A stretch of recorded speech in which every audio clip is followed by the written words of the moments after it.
Hello, and welcome to my presentation on leucine supplementation and its effects on lean muscle tissue in active elderly women. Natural lean muscle loss can severely affect the elderly in their lifestyle. From the age of 30 to 60, the average person sees a decline in lean muscle mass averaging between 3 to 8% per decade. This percentage range jumps significantly after the age of 60, up to 16 to 15% per decade. As we age, the body naturally has a decline in lean muscle mass, and this can lead to a condition called sarcopenia.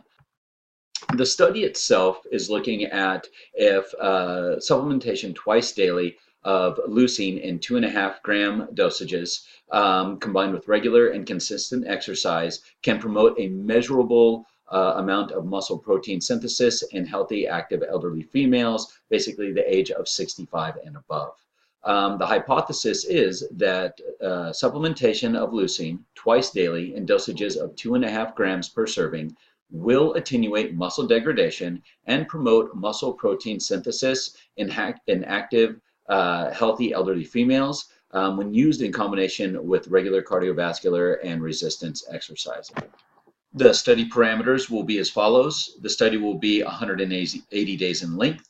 Body metrics will be taken every 30 days, plus or minus 3 days for the participants. Food will be logged daily by the participants. Exercise will be logged when completed at the fitness facilities. Structured classes with qualified instructors will be provided to all participants. Leucine supplements will be given in powder or pill form in 2.5-gram dosages to the participants for the duration of the studies. So let's look at what sarcopenia is and how it affects lean muscle tissue. Sarcopenia is the involuntary loss of muscle mass, strength, and function in older people. People affected with sarcopenia are more prone to experience high rates of falls, injuries, loss of range of motion, loss of functional lifestyle, and activity limitations, which can be as simple as getting on others and can also lead to disability or a furthering of an existing disability. So the expectation from this study is that it will demonstrate that the 2.5 grams of leucine per serving will attenuate muscle degradation and promote muscle protein synthesis in healthy active elderly females when used in combination with regular cardiovascular exercise and resistance training. And there's an expectation of a secondary result that will lead to a decrease of body fat as well. There are some disordered processes that are associated with leucine. The most common of these is called maple syrup urine disease. It's often seen in infants and it's identified by the maple smell given off by urine. And there is a standard treatment of a protocol of treatment for the maple syrup urine disease. We can see some hyperleucemia that's been linked to hypoglycemia, inborn errors of metabolism, and nesidioblastoses. Especially with the elderly, persistently low levels of leucine can result in decreased appetite, which also leads to poor feeding, lethargy, poor muscle tissue growth and lean tissue regeneration, weight loss. They can get skin rashes, hair loss, and discrimination as well. So let's look at leucine's structure and function briefly, and it can help.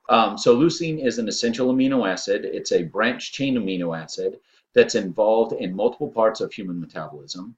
It plays a role in the formation of acetyl-CoA during the TCA cycle and is used directly in energy production within our bodies. You can see the diagram on your right. So leucine's mode of protein synthesis is basically it activates the mTOR complex, or known as mTORC1 protein kinase, which is a master cellular protein growth controller. It phosphorylates the P70S6 kinase enzyme and eukaryotic initiation factor for E binding protein as well. Leucine is also metabolized in the muscle cells and produces what they call HMB, as the popular name for it. This also can have a role in SIRT1 and AMPK pathways stimulating lean muscle protein synthesis on its own, and also contributing to cellular and mitochondrial health. Leucine is a great independent stimulator of muscle protein synthesis because of leucine and its metabolite HMB. Its ability to stimulate SIRT1 independent of glucose or insulin has made it a focus of studies for upregulation of fatty acid oxidation in skeletal muscle as well as muscle protein synthesis. Leucine's use with exercise and its effects are multifactorial. During periods of moderate or intense exercise, there's a significant increase in the rate of amino acid catabolism, and the body has an amino acid pool. And so what will happen is increased leucine intake will add to the pool of the leucine availability for periods of exercise and recovery. And since leucine serves as a substrate for protein synthesis and energy production, it will also act as a signaling molecule for protein synthesis during the time that the body is normally trying to break down protein for energy usage. Hopefully, this is going to attenuate that muscle degradation that we see in the elderly women when they exercise. Leucine studies in the elderly show that the intervention of nutrition and resistance training can be beneficial to even the oldest and most deconditioned people. Clinical studies demonstrate significant increases in functional movement, muscle protein synthesis, strength, and range of movement. Healthier older women maintain stimulation of muscle protein synthesis by maintaining a high protein intake. This has been shown through multiple studies. And muscle insulin signaling responses to feeding are unaltered in healthy older women. The exercise needs and guidelines for elderly adults basically were set out in 2008 by the Physical Activity Guidelines for Americans. The recommendations are 2 hours and 30 minutes a week of moderate intensity exercise. They recommend 75 minutes or 1 hour and 15 minutes a week of vigorous intensity aerobic exercise, something that gets them breathing a little bit harder, but they can do an equivalent combination of moderate and vigorous aerobic activity if they choose. These are the recommendations, but in reality, research has shown significant benefits of elderly adults exercising 75 minutes a week or more. The exercise program design is 4 days a week or the equivalent of 75 minutes or more on their predetermined exercise schedule. They will be given a signature sheet to sign off on exercise as part of the tracking process for their exercise. The participants will be given access to programs named Silver and Fit and Silver Sneakers. These programs will be held at the participating fitness facility that the subjects will be exercising at. The Silver and Fit and Silver Sneakers programs meet the minimum recommendations for exercise as defined by the ACSM and the government guidelines for the elderly, and that's why these programs were picked. Their leucine supplementation will be 2 grams of leucine, or sorry, 2.5 grams of leucine in the morning and 2.5 grams at night, or basically with breakfast and dinner, or the equivalent there to their eating schedule.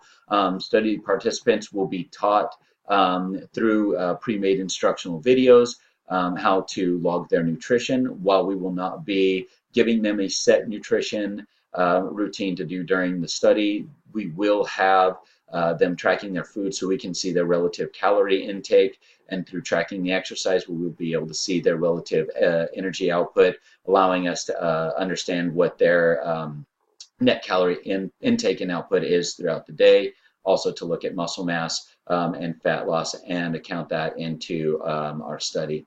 The reporting will be done through MyFitnessPal or Chronometer via their phone or by computer on the websites.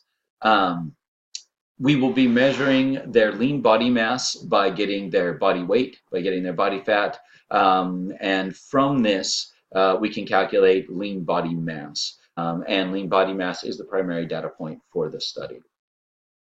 The participant parameters, the participants will be screened in person by a qualified ACSM personal trainer to participate, and they must meet the following criteria. They must be female and 65 years or older. They must have no major health issues, preventing a normal dietary routine and age-appropriate exercise routine. Access to a properly equipped fitness facility that they can use at least 75 minutes per week is a must. Currently active and participating in an aerobic and anaerobic exercise routine with resistance training. We want them doing this for longer than 3 months, so we don't have any initial major adaptations taking place with lean muscle mass or fat tissue as their body adapts to the exercise routine. We want them to have access to the internet or a phone on a daily basis for their food logging, or if any issues arise during the study. We want them to have no plans for leaving for any lengthy travel or any significant duration during the period of the 180-day study. And we will be using or giving them a supplement on a daily basis in either pill or powder form, depending on what the client prefers. Our study sample size and our data reporting will be, we are looking for a total of 70 qualifying participants. This is because there's an assumed 30% dropout rate. According to our analysis run in G-Power, with an effect size of 0.5, error probability of 0.05, and a power of 0.095, we need a sample size of 54 participants to complete the study to achieve statistical significance in our findings. All participants, once they are selected, will be given a number to have all of their metrics tracked, and they will be identified by this number throughout the process. The interpretation of the data, basically due to the natural expected weight loss of this age group, 65 years or older, we expect an average of about 0.36 to 0.9 pounds of lean muscle mass to be lost during this period due to the natural loss rates for their age. Anything that is not lost or gained during this period will be attributed to the leucine intervention. The data will be compiled individually as well as in a group and totaled an average for the study. It will be analyzed for any statistical significances or statistically significant trends of 2 deviations above the mean or more. The standard t-table value is set at t must be greater than or equal to 2.0 to yield a p-value of less than 0.05 for statistical significance. Our expected results are, it's expected that leucine intervention will stimulate protein synthesis, and combined with the design workout program, it should attenuate any lean muscle tissue loss and decrease lean muscle slightly. Based on recent literature, there's an expected secondary result of a decrease in body fat as well.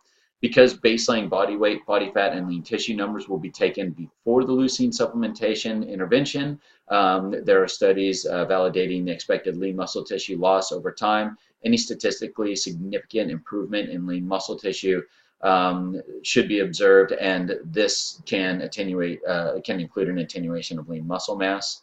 Bottom line, the results from the study will be applicable to a larger population base and provide guidance to a larger, longer and more in-depth studies. It may give reason to look at other metabolic pathways and influences that higher leucine intakes can have on body composition, cellular and mitochondrial health, as well as long-term associated health risks and benefits. Because of the low risk shown with leucine supplementation, this study will warrant a deeper and more detailed look into how leucine plays a role in an active lifestyle.